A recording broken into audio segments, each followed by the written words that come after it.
ಚಿಂದಿ ಉಡಾಯಿಸೋ ಖಾರ ಬಣ್ಣ ರುಚಿಯನ್ನು ನೀಡುತ್ತದೆ. ಆಚಿ ಮೆಣಸಿನ ಪುಡಿ ಚಿಂದಿ ಉಡಾಯಿಸೋ ಖಾರ ಬಣ್ಣ ರುಚಿ. ಬಂಟ್ವಾಳದ ಅಬ್ದುಲ್ ರಹೀಂ ಬರ್ಬರ ಹತ್ಯೆ ಪ್ರಕರಣಕ್ಕೆ ಸಂಬಂಧಪಟ್ಟಂತೆ ದಕ್ಷಿಣ ಕನ್ನಡ ಎಸ್ಪಿ ಯತೀಶ್ ಅವರನ್ನ ಭೇಟಿಯಾಗಿದ್ದಾರೆ ಮುಸ್ಲಿಂ ಮುಖಂಡರು. ರಹೀಂ ಹಂತಕರನ್ನ 2 ದಿನಗಳ ಒಳಗಡೆ ಅರೆಸ್ಟ್ ಮಾಡಬೇಕು, ಬಂಧನ ಮಾಡದೇ ಇದ್ದರೆ ಜಿಲ್ಲೆಯಾದ್ಯಂತ ಹೋರಾಟ ಮಾಡ್ತೀವಿ ನಾವು ಅಂತ ಹೇಳಿ ಮುಸ್ಲಿಂ ಲೀಡರ್ಸ್ಗಳು ಅಲ್ಲಿ ಎಸ್ ಪಿಗೆ ಹೇಳಿ ಬಂದಿದ್ದಾರೆ. ಇನ್ನು 2 ದಿನ ಗಡುವು ಕೊಡ್ತಾ ಇದ್ದೀವಿ, ಅಷ್ಟರ ಒಳಗೆ ಯಾರೆಲ್ಲ ರಹೀಮನ್ನು ಕೊಂದು ಹಾಕಿದ್ದಾರೋ ಅಂಥವ್ರನ್ನ ಅರೆಸ್ಟ್ ಮಾಡಬೇಕು. ಈ ಕೊಲೆಗೆ ಮೂಲ ಕಾರಣನೇ ಬಜ್ಪೆ ಚಲೋ ಕಾರ್ಯಕ್ರಮ. ಬಜ್ಪೆ ಚಲೋ ಕಾರ್ಯಕ್ರಮದಲ್ಲಿ ಉದ್ರಿಕ್ತರಾಗಿ ಭಾಷಣವನ್ನು ಮಾಡಿದ್ದಾರೆ.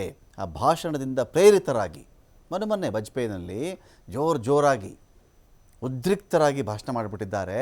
ಆ ಭಾಷಣದಿಂದ ಪ್ರೇರೇಪಣೆಗೊಂಡೇ ಇಂಥ ಕೆಲಸವನ್ನು ಮಾಡಿದ್ದಾರೆ. ಪ್ರಚೋದನಕಾರಿ ಭಾಷಣ ಯಾರು ಮಾಡಿದ್ರೋ ಅವ್ರನ್ನೂ ಅರೆಸ್ಟ್ ಮಾಡಬೇಕು. ಸುನ್ನಿ ಸ್ಟೂಡೆಂಟ್ ಫೆಡರೇಷನ್ ಉಪಾಧ್ಯಕ್ಷ ಸಿನಾನ್ ಸಖಾಫಿ ಎಚ್ಚರಿಕೆ ಕೊಟ್ಟಿರೋದು. ನಿನ್ನೆ ಹತ್ಯೆಗೀಡಾದ ಅಬ್ದುಲ್ ರಹೀಂ ರವರ ಕೊಲೆಗಟುಕರನ್ನು ಕೂಡಲೇ ಬಂಧಿಸಬೇಕು. ಮಾತ್ರವಲ್ಲ, ಕಳೆದ ಕೆಲವು ದಿನಗಳಿಂದ ನಿರಂತರವಾಗಿ ದ್ವೇಷ ಭಾಷಣದ ಮೂಲಕ ಜನರನ್ನು ಈ ಹತ್ಯೆಗೆ ಪ್ರಚೋದನೆ ಮಾಡಿದವರನ್ನು ಕೂಡ ಈ ಕೊಲೆ ಪ್ರಕರಣದಲ್ಲಿ ಸೇರಿಸಬೇಕು ಅಂತ ಹೇಳಿ ಜಿಲ್ಲಾ ಪೊಲೀಸ್ ವರಿಷ್ಠಾಧಿಕಾರಿಗಳಿಗೆ ನಾವೀಗ ಮನವಿ ಮಾಡಿದ್ದೇವೆ. ಅವರನ್ನು ಕೂಡಲೇ ಬಂಧಿಸಬೇಕು ಮತ್ತು ಈ ಜಿಲ್ಲೆಯ ಜನತೆಗೆ ಒಂದು ಧೈರ್ಯದಿಂದ ಶಾಂತಿಯಿಂದ ಬದುಕುವ ಒಂದು ಹೆಗ್ಗಳಿಕೆ ನಮಗೆ ಇದೆ. ಆದರೆ ಇತ್ತೀಚಿನ ದಿನಗಳಲ್ಲಿ ನಮ್ಮ ಜಿಲ್ಲೆಯಲ್ಲಿ ಈ ಕೋಮು ವೈಷಮ್ಯ ಕೊಲೆಗಳು ದಿನದಿಂದ ದಿನಕ್ಕೆ ಹೆಚ್ಚಾಗ್ತಾ ಇದೆ. ಪ್ರತಿಕಾರದ ಕೊಲೆಗಳು ಕೂಡ ನಡೀತಾ ಇದೆ.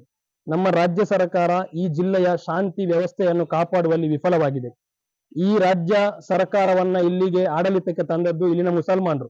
ಈ ಮುಸಲ್ಮಾನರಿಗೆ ಪರ್ಯಾಯವಾದಂತಹ ಒಂದು ರಾಜಕೀಯ ಶಕ್ತಿಯನ್ನು ಕೂಡ ನಾವು ಆಲೋಚನೆ ಮಾಡ್ತಾ ಇದ್ದೇವೆ. ಈ ರಾಜ್ಯ ಸರ್ಕಾರವು ಈ ಜಿಲ್ಲೆಯ ವ್ಯವಸ್ಥೆಯನ್ನು ಕಾಪಾಡುವಲ್ಲಿ ವಿಫಲವಾಗಿರುವುದಂತೂ ಸತ್ಯ. ನಮ್ಮ ಗೃಹ ಮಂತ್ರಿಗಳು ಹಾಗೂ ಉಸ್ತುವಾರಿ ಸಚಿವರು ನಮ್ಮ ಜಿಲ್ಲೆಯಲ್ಲಿ ಬೀಡು ಬಿಡಬೇಕಾಗಿದೆ. ಅಂದ್ರೆ ಈ ಜಿಲ್ಲೆಯ ವ್ಯವಸ್ಥೆಯನ್ನು ಕಾಪಾಡಬೇಕಾಗಿರೋದು ಇಲ್ಲಿನ ಸರ್ಕಾರವಾಗಿದೆ. ಪ್ರತಿಕಾರದ ಕೊಲೆಗಳು ಕೂಡ ಹೆಚ್ಚಾಗ್ತಾ ಇದೆ. ಇಲ್ಲಿನ ಜನರು ಭಯದಿಂದ ಒಂದು ಜೀವನವನ್ನು ನಡೆಸುವಂತಹ